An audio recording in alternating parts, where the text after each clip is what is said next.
Hello दोस्तों, मैं हूं आप सभी का भाई गजेंद्र कुमार और आप सभी को हमारे चैनल जी मोटिवेशन स्टोरी में बहुत बहुत स्वागत है। दोस्तों, आप लोगों के बीच में एक सच्ची घटना सुनाने जा रहा हूं। उम्मीद करता हूं कि आप लोगों को पसंद आए।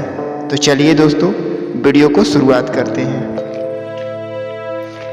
एक घर में 3 लोग रहते थे, माँ, बेटा और बहू। बेटा और बहू दोनों लोग नौकरी करते थे। माँ बूढ़ी हो चुकी थी। बेटी और बहू ने अपनी जॉब की वजह से माँ का अच्छी तरह से देखभाल नहीं कर पा रहे थे। एक दिन की बात है, बेटा और बहू अपने बेडरूम में बात कर रहे थे।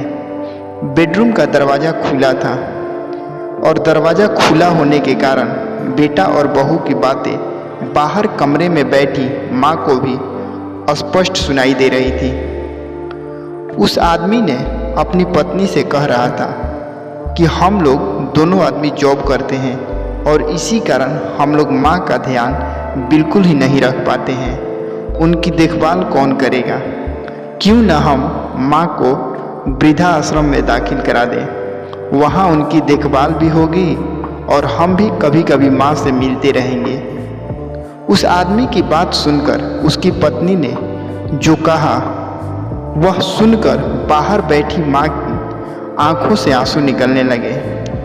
बहू ने कहा, पैसा कमाने के लिए तो पूरी जिंदगी पड़ी है, लेकिन माँ का आशीर्वाद चाहे जितना भी मिले हम लोगों के लिए वो कम ही है। माँ के लिए पैसों से ज़्यादा हमारा उनके साथ रहना ज़रूरी है। मैं अगर जॉब ना भी करूँ तो कोई ज़्यादा नुकसान नहीं होगा।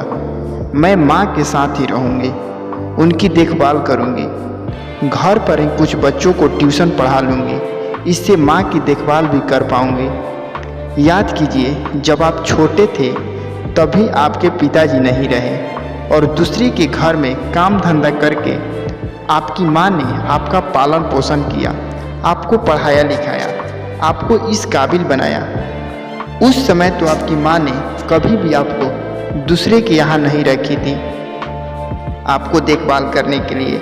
उन्होंने ऐसा इसलिए नहीं किया था क्योंकि उनको पता था कि जितना अच्छे से देखभाल एक माँ अपने बच्चों को कर सकती है और कोई दूसरा नहीं कर सकता है। और आप आज ऐसे बोल रहे हैं। बहू ने कहा, चाहे आप कुछ भी कहिए, लेकिन माँ हमारे पास ही रहेंगी, आज भी और अंतिम समय तक।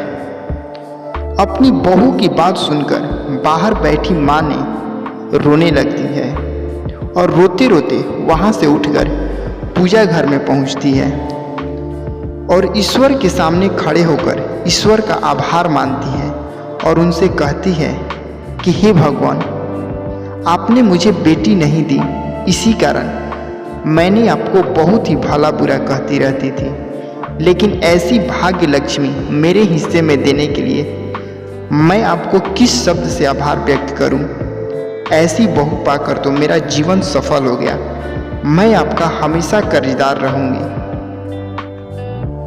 तो दोस्तों, अगर कहानी अच्छी लगी हो तो वीडियो को लाइक कीजिए, कमेंट कीजिए और चैनल पर नए हैं तो चैनल को सब्सक्राइब कर बेल आइकन को प्रेस जरूर कर लीजिएगा, ताकि हम कोई भी नया वीडियो अपलोड करें तो उसका नोटिफिकेशन सबसे पहले आपके पास पहुंच जाए। तो ठीक है दोस्तों, मिलते हैं नेक्स्ट वीडियो में।